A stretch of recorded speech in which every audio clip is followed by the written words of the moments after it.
മലയാള സിനിമയിൽ നേരിട്ട അവഗണനകൾ തുറന്നു പറഞ്ഞ നടി അനുപമ പരമേശ്വരൻ തനിക്ക് അഭിനയിക്കാൻ അറിയില്ലെന്ന് പലരും പറഞ്ഞുവെന്നും നിരവധി ട്രോളുകൾ ഏറ്റുവാങ്ങേണ്ടി വന്നിട്ടുണ്ടെന്നും അനുപമ പറഞ്ഞു. JFK Janaki versus state of Kerala എന്ന ചിത്രത്തിന്റെ ഓഡിയോ ലോഞ്ചിൽ സംസാരിക്കുകയായിരുന്നു നടി. അനുപമയുടെ പരാമർശത്തിന് പിന്നാലെ മലയാളത്തിൽ നിന്ന് അവഗണന നേരിട്ട് മറ്റു ഭാഷകളിൽ പോയി വിജയിച്ച നടിമാരുടെ ഉദാഹരണം ചൂണ്ടിക്കാട്ടി സുരേഷ് ഗോപി മറുപടി നൽകുകയും ചെയ്തു. ഇതുപോലെ അനുപമയുടെ കരിയറിലും സംഭവിക്കുമെന്ന് സുരേഷ് ഗോപി ആശംസിച്ചു.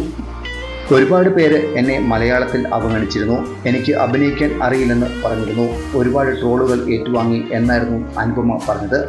പിന്നാലെ വേദിയിൽ സംസാരിക്കുകയാണ് സുരേഷ് ഗോപി അനുപമയുടെ വാക്കുകൾക്ക് മറുപടി നൽകിയത്. അനുപമ ഇവിടെ ഹൃദയം തുറന്നു പറഞ്ഞ കാര്യങ്ങളെക്കുറിച്ച് അത് ആദ്യത്തെ സംഭവമല്ല. അനുപമ ഇവിടെ എനിക്കറിയാവുന്ന സത്യമുണ്ട്. സിമ്രാൻ ഒരുപാട് നമ്മൾ അവഹേളിച്ചു വിട്ട നായികയാണ്. പക്ഷേ പിന്നീട് മലയാളത്തിൽ നായികയായി വരാൻ അവരുടെ പിന്നാലെ നടന്ന വൻ സംവിധായകരെ എനിക്കറിയാം.